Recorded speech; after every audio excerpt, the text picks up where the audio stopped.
পূর্বাঞ্চল উন্নয়ন প্রতিমন্ত্রী ভারত সরকার আজ আমাদের রাইস সমাবর্তনে ষোড়শ সমাবর্তনে তাকে পেয়ে আমরা আনন্দিত। অ্যাজ এ ফাউন্ডার চ্যান্সেলর হিসেবে অ্যাডামাস ইউনিভার্সিটি যখনই আমি সময় পাই তখনই প্রতিটি জেলায় যাওয়ার চেষ্টা করি, কারণ আমি জানি পশ্চিমবঙ্গের ছেলেমেয়েরা কি অসম্ভব স্বপ্ন নিয়ে বড় হয়। कोलकाता में 28 जून को राइस एजुकेशन का 16वां समावर्तन उत्सव आयोजित किया गया, जिसमें 4000 से अधिक वर्तमान और पूर्व छात्र, उनके परिवार तथा अतिथि शामिल हुए। कार्यक्रम में राज्य और केंद्र सरकार की विभिन्न सेवाओं में चयनित अभ्यर्थियों को सम्मानित किया गया। 1985 में स्थापित राइस एजुकेशन पिछले 4 दशक से अधिक समय से WBCS, SSC, banking, railway, insurance, PSC miscellaneous और स्कूल सर्विस जैसी प्रतियोगी परीक्षाओं की तैयारी करवा रहा है। कार्यक्रम की शुरुआत सांस्कृतिक प्रस्तुति और दीप प्रज्वलन से हुई। राइस एजुकेशन के फाउंडर चेयरमैन प्रोफेसर डॉक्टर सामित रे ने सभी का स्वागत करते हुए संस्थान की यात्रा और भविष्य की योजनाओं पर प्रकाश डाला।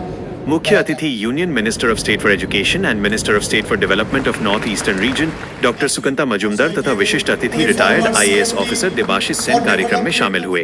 मुख्य कार्यक्रम से पहले सभी ने प्रधानमंत्री नरेंद्र मोदी के मन की बात का सीधा प्रसारण सुना।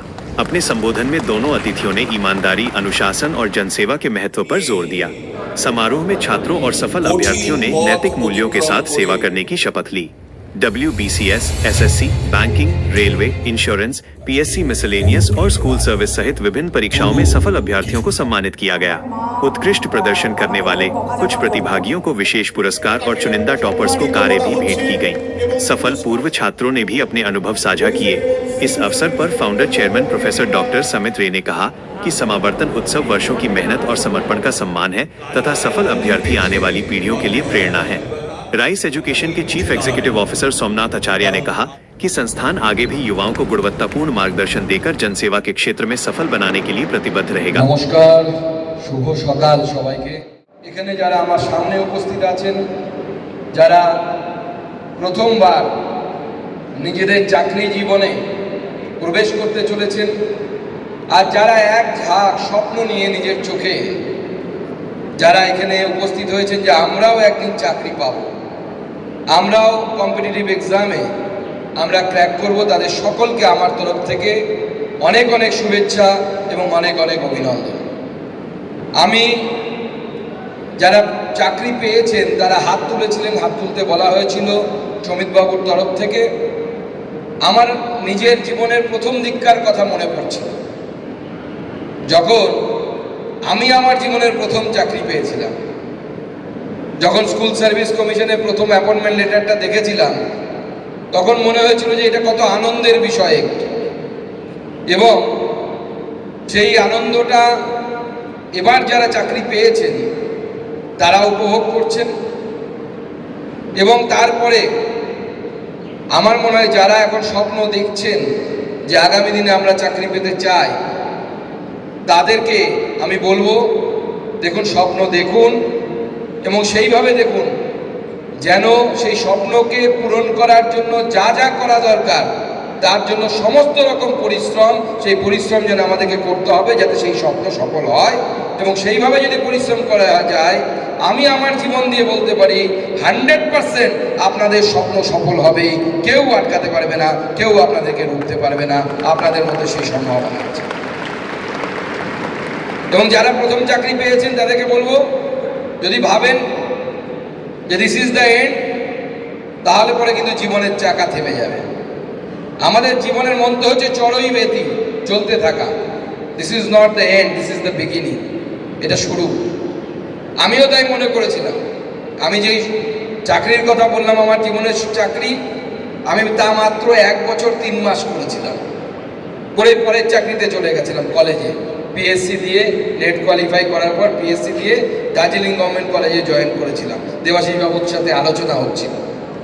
এবং তারপরে ইউনিভার্সিটি পরপর, এবং তারপরে রাজনীতি ক্ষেত্রে আমার আসা। তো আমি আমার জীবন দিয়ে দেখেছি, দেখুন, একমাত্র আমাদের জীবনে, অর্থাৎ যারা আমার মতো মধ্যবিত্ত পরিবার থেকে বা আরও নিম্ন মধ্যবিত্ত পরিবার থেকে যারা আমরা আসি, যা তাদের ক্ষেত্রে জীবনকে পরিবর্তন করার একটাই পথ, সেটা হচ্ছে শিক্ষা।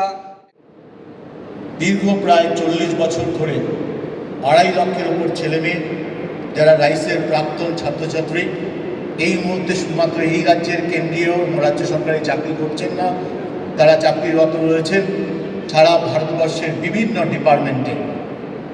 এই 40 বছরে যারা সফল হয়েছেন তারা জাতীয় ক্ষেত্রে যে গুরুত্বপূর্ণ অংশগ্রহণ করছেন দেশ গঠনের ক্ষেত্রে, তাদেরকে আমি আশীর্বাদ দেব এবং তাদেরকে আমি শুভেচ্ছা জানাবো। এই সাথে সাথে এই 16তম সমাবর্তন উৎসবে আমি আন্তরিকভাবে শুভেচ্ছা জানাবো যারা পশ্চিমবঙ্গের বিভিন্ন জেলা এবং গ্রাম থেকে এসছেন। এখানে এসছেন কুচবিহার থেকে এবং এসছেন শিলিগুড়ি থেকে, মালদা থেকে, এসছেন মিদনাপুর, হাওড়া, হুগলি এবং দুর্গাপুর বিভিন্ন অঞ্চল থেকে।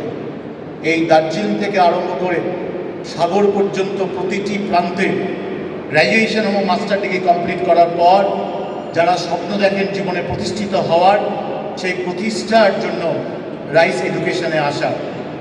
এই মিলন ক্ষেত্র আমাদের কাছে একটা পূর্ণ তীর্থ। যারা গত প্রায় 4-5 বছরে কয়েক হাজার ছেলেমেয়ে সফল হয়েছেন, সেই দৃষ্টান্ত যেমন অনুপ্রাণিত করবে বর্তমান ছাত্রছাত্রীদের যারা গ্র্যাজুয়েশন এবং মাস্টার ডিগ্রি কমপ্লিট করেছেন। এই দীর্ঘ 40 বছরে আমি দেখেছি মাধ্যমিক পরীক্ষা দেওয়ার সময় আত্মীয় স্বজন, পাড়া প্রতিবেশী কীভাবে সবাইকে আশীর্বাদ করেন এবং সঙ্গে থাকেন। হায়ার সেকেন্ডারি পরীক্ষার সময় গ্র্যাজুয়েশন মাস্টার ডিগ্রি কমপ্লিট করার পরও আমরা দেখেছি সেই সময় প্রতিবেশী এবং সমাজের প্রতিটি লোক সঙ্গে থাকে তোমাদের। কিন্তু আমি দেখেছি গ্র্যাজুয়েশন কমপ্লিট করার পর যখন কোনো বাড়ির অনুষ্ঠানে বা আত্মীয় স্বজন বা পাড়া প্রতিবেশী অনুষ্ঠানে যাওয়ার সময় যখন তোমাদের প্রশ্নের সম্মুখীন হতে হয়, গ্র্যাজুয়েশন মাস্টার ডিগ্রি তো কমপ্লিট হলো, চাকরি পাচ্ছ না কেন, সেই রকম সময়ে যে ধরনের ব্যথা তোমাদের হৃদয়ে অনুভূত হয়, এটা দীর্ঘ 40 বছর ধরে আমি দেখেছি। সেই জন্য আজও অ্যাজ এ ফাউন্ডার চ্যান্সেলর হিসেবে অ্যাডামাস ইউনিভার্সিটি যখনই আমি সময় পাই তখনই প্রতিটি জেলায় যাওয়ার চেষ্টা করি, কারণ আমি জানি পশ্চিমবঙ্গের ছেলেমেয়েরা কি অসম্ভব স্বপ্ন নিয়ে বড় হয়।